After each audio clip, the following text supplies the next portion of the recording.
Hey, what's up, you guys? It's Savannah, and today Alice and I are going to be showing you around my completed Teapot Falls here in Ever After on Storybook Vale. This build was done through 2 live streams, and I included lots of items from Alice's Wonderland realm as well as some new items from the Garden of Whimsy Star Path. So let's go ahead and check out Teapot Falls. I love this little dress from Daisy's challenges. I feel like it matches with Alice. I feel like we're giving like little sister, big sister vibe. I'm really excited to have Alice in the valley, and hopefully it shows by this build that I have done. I also match with Dinah with the little bow. Ariel has just come over to let us know she is a bow as well. So we have full we have a full bow squad here. This is so cute. Anyway, let's get into showing the area. So I'm starting us off here at this incline that comes just from the wild woods leading into Teapot Falls. And this whole little section of Ever After has now been decorated. So let me show you around. When we first come down the incline, we can immediately see Alice's house. Her house is so cute. So this is kind of where the build started. So moving on over into Alice's house, we have a full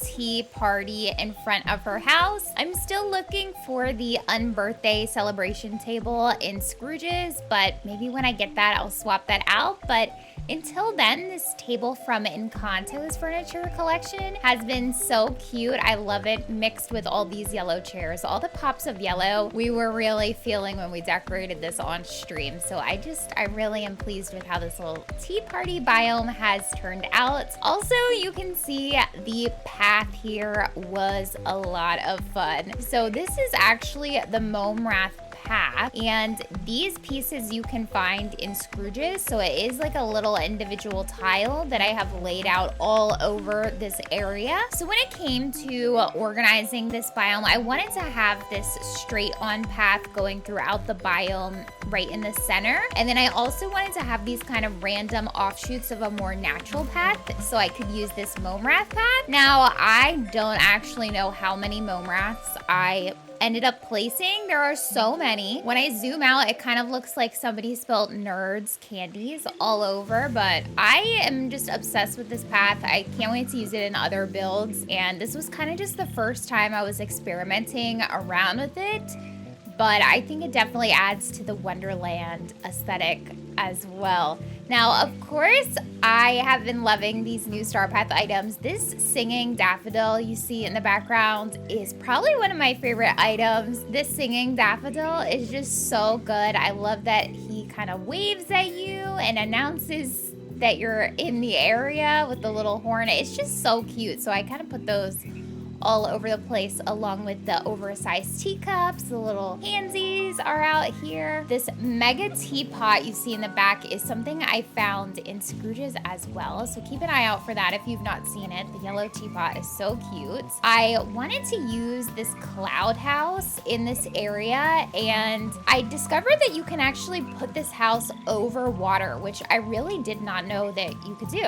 but it kind of ended up working out perfectly over here. I had a build in mind that I wanted to use this blue caterpillar somehow in this area. And so now I'm just kind of thinking of the cloud house as the blue caterpillar's house, and it kind of makes sense. And in front of the caterpillar's house, I ended up putting my little snippet lure, and I feel like this is kind of like it's catching his snacks. I don't know, I thought that would be kind of cute, and it was just kind of the perfect place to end up putting the lure. If you were not playing around St. Patrick's Day, you would have missed the event where you were able to gain materials to craft a pot of gold, and that's actually that rainbow item that you see just behind the blue caterpillar there. I kind of wanted it to make it look like the rainbow is coming from the cloud house. That's kind of all that is going on in this area, just again, lots of the Wonderland flowers. So across the street from Alice's house, we actually have Minnie and Daisy's homes, and I had their homes placed over here for the longest time. I think that their houses look so cute and ever after. They have their cute little outfits now from the Star Path too, and I love to see them walking around in this area. So on this side, this is where I actually ended up placing my well, and I did customize it to this gorgeous spring skin. So I think that that looks beautiful, and ever after I swapped out all of the wells to this skin over here, and I thought that this would be a really nice like centerpiece in between Minnie and Daisy's house is actually over there to the right. The Mome Rath path will lead us on over to Minnie's house, and you can see a little Daisy hanging out front here. I did place these little bird feeders in front of Minnie's houses. These were also from the Star Path, and I added the companion house that matches her house perfectly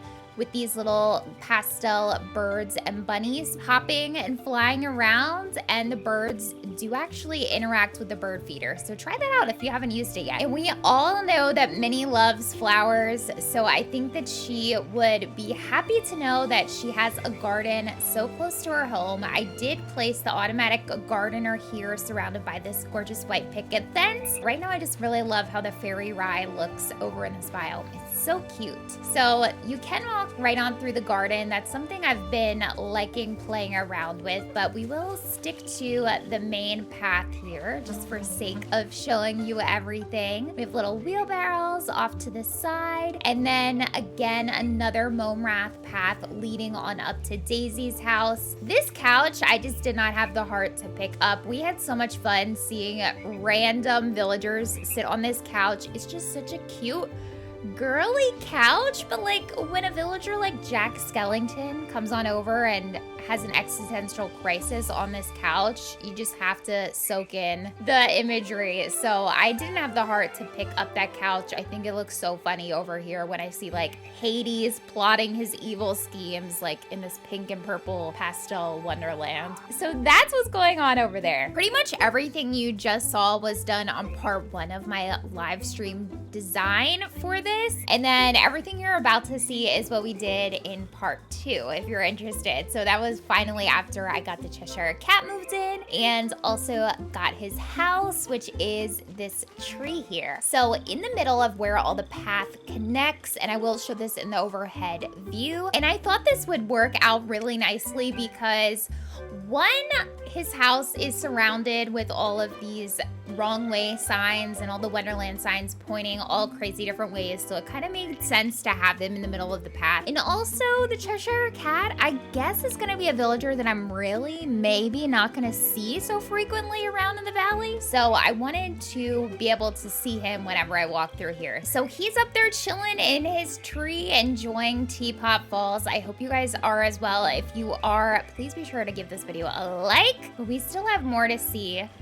This chair is just so cute, and someone suggested to pair it next to this little spool seat, and I just think it's such a cute little pairing. I love all this new Wonderland furniture, and I'm excited to do some interior builds with it all as well. I haven't really gotten to play around with that. Again, I did add the Mome Rath path going all around his house, so it is really easy to come on over and chat with him if you ever see him, and you can walk all the way around his house, which I just think is fun. I love all the Mome Raths, and they're just so cute. It adds so much color and definitely brings a touch of Wonderland to the valley, or at least Storybook Vale in my case. So let's circle on back behind the Cheshire Cat's tree, and this is our last main little focal point to look at. And I really wasn't sure what I wanted to do in this area for a while. I knew I wanted to try to use that teacup ride if I could, but it just wasn't clicking until we decided to make this into like an outdoor tea party cafe and have the ride in the back. So I feel like this would be like a really cute brunch spot. So I kind of think of it as like this is our little host stand, a little check-in area. We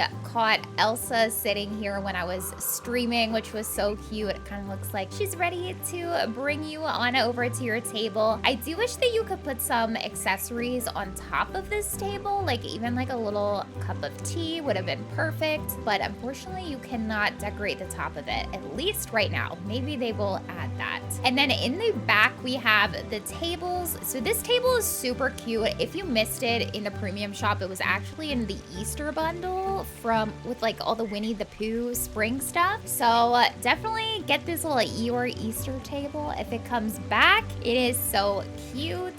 And I paired it again with the mini casita chairs, and each table has a little dessert in the middle as well as 2 teacups and saucers. And of course, we have the path going back so that I can fish if I ever want to. And then I also have paths going to all my mining nodes in this area as well. And again, another little table in the back here. I, of course, wanted to display some mini cupcakes. So that is kind of like the main gist of the area. And I will go ahead and show you a walkthrough of how this area looks at night.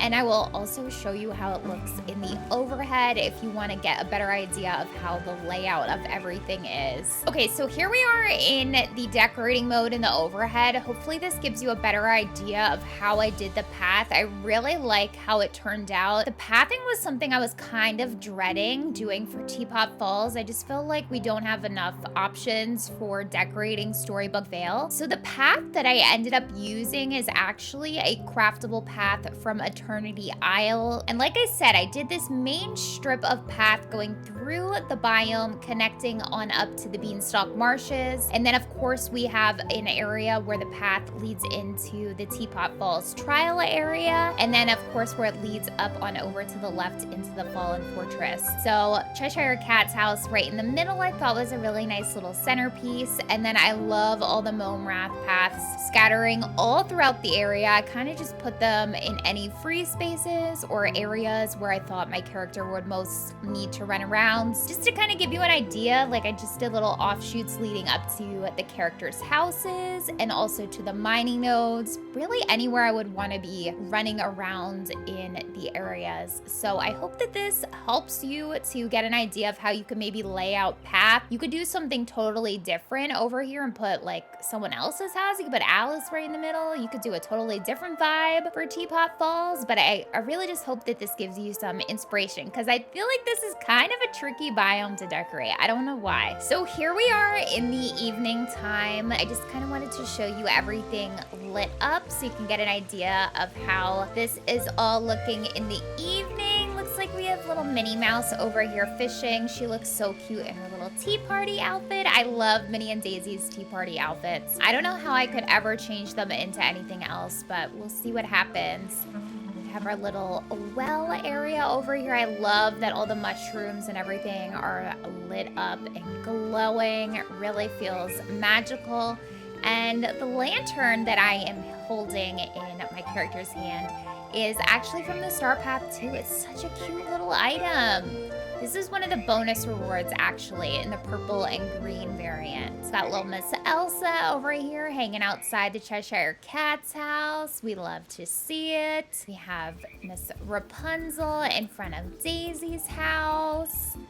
And then, of course, we have our little cafe off to the back here, which looks really pretty all lit up, actually. I haven't actually seen a lot of this lit up because we just designed it all today on stream. That is going to be it for our tour today. I hope you guys have enjoyed seeing how I have done up Teapot Falls. I'm going to have a lot more decorating in my valley as well as here in Storybook Vale. So make sure you're subscribed for more decorating inspo and DDV content, because there is no shortage here. I love building things for you guys, and I just have so much fun playing this game. So we'd love to have you back for the tea party. Thank you guys so much for hanging out. Be sure to like and leave a comment if you enjoyed this. It really helps out my channel, and we are on the road to 10K subscribers. So subscribe if you're new, and I will see you guys in the next one.